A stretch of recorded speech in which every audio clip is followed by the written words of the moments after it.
Hello guys, क्या आपको भी यही लगता है कि pranayama is just a simple breathing exercise? You have to inhale exhale and that's it.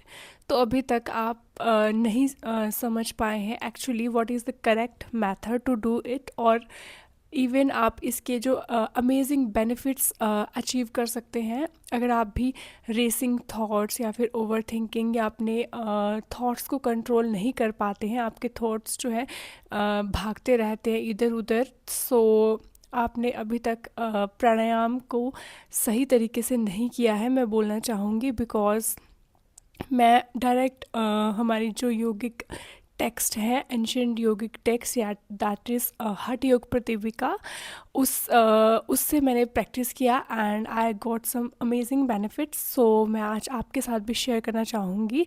Because pranayama is just not a breathing exercise, it's something like pran, regulating our prans, and with the pran actually is the subtle life force which is present in us, and with the help of pranayam we regulate this pranas inside us, and that can help us to control our mind.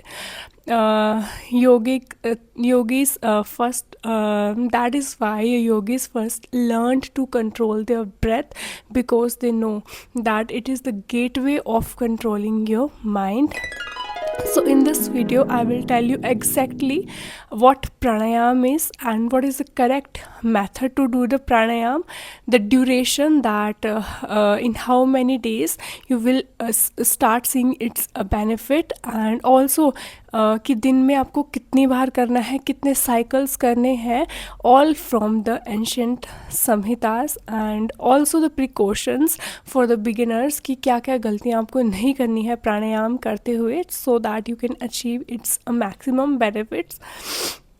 So let's start the video. So firstly, what is pranayam?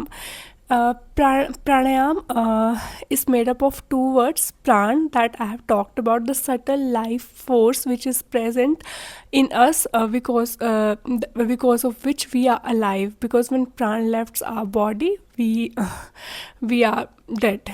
So first, pran is a subtle life force, and second, ayam is to expand or to regulate. So pranayam actually is to regulate this life force with the help of our breath. So without regulation, in our yogic text it is described that when we control our breath, we can actually control our mind. And so first thing, pranayama is this. और उन्होंने क्यों बताया कि आपको प्राणायाम क्यों करना है? Because they have described कि हमारे that in our body there are various nadis, that is energy flowing channels, and they get उनमें जब impurities accumulate हो जाती हैं, so जो प्राण है, हमारी लाइफ फोर्स है, वो अच्छे से फ्लो नहीं कर पाती है. And with the help of pranayama हमारी नाडीज की जो है क्लेंजिंग स्टार्ट हो जाती है. And they have describe the time कि अगर आप 3 मंथ्स के लिए प्राणायाम करते हैं, जैसे प्रॉपर वे से उन्होंने डिस्क्राइब किया है, your nadis will start cleansing. So next is what is the method, correct method as described in Samhita. So first क्या करना है आपको, एक कोई भी सुखासन या फिर पद्मासन, वज्रासन, जो भी आपको कंफर्टेबल हो उसमें आपको बैठ जाना है with your back straight and your shoulders relaxed. Then क्या करना है आपको, फर्स्टली आपको अपने राइट नोस्ट्रिल को बंद करना है एंड लेफ़्ट नोस्ट्रिल से ब्रीथ इन करना है. देन आपको ब्रीथ को होल्ड करना है. देन आपको अपने राइट नोस्ट्रिल से अपने थंब को हटा के वहाँ से ब्रीथ आउट करना है. देन आपको फिर से जो आपकी राइट नॉस्ट्रिल्स है वहाँ से ब्रीथ इन करना है, थोड़ा सा उसको होल्ड करना है. देन ब्रीथ आउट करना है लेफ़्ट नोस्ट्रिल से, और इससे एक साइकिल जो है कंप्लीट होगा. सो मेन थिंग प्राणायाम क्या है कि ब्रीद इन ब्रीद आउट तो हम वैसे भी कर रहे हैं, but pranayama actually is that to hold, that is in Samhitas is definition is like तस्मिन श्वास प्रश्वास गति विच्छेद, मीन्स जो हमारी इनहेल और एक्सेल के बीच में जो गैप आता है, जो होल्ड आता है, that actually is pranayama. So this is the correct method to do this. Or and next thing is it is described that आपको कितनी बार प्राणायाम करना है. As per the text it is written that आपको दिन में 4 बार प्राणायाम करना है, in the morning, then in the mid day, then evening and in mid night. और क्या करना है आपको, जब आप एक बार प्राणायाम कर रहे हैं देन आपको 20 साइकिल्स करने हैं. इस तरह पूरे दिन में, एक दिन में आपको 80 साइकिल्स कंप्लीट करने हैं.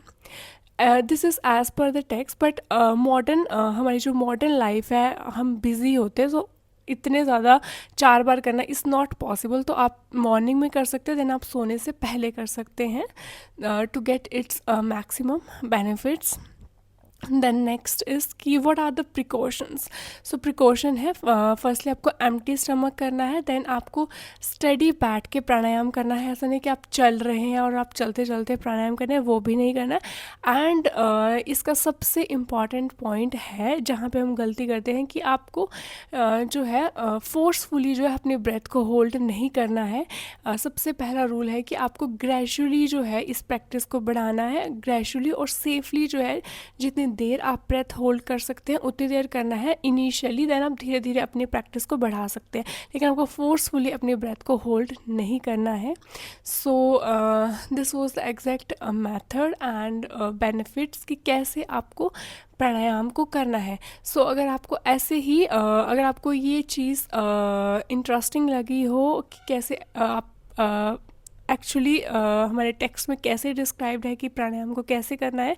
सो in next video we can discuss about various type of Kumbhak pranayam, that is 8 type of pranayam are described in our text. So I will be discussing it in next video. If you are interested, so let me know in the comment section. Thank you for watching this video, and you can try this, and it is actually helpful in controlling your overthinking and racing thoughts, and also you will see some other amazing benefits. So thank you for watching the video.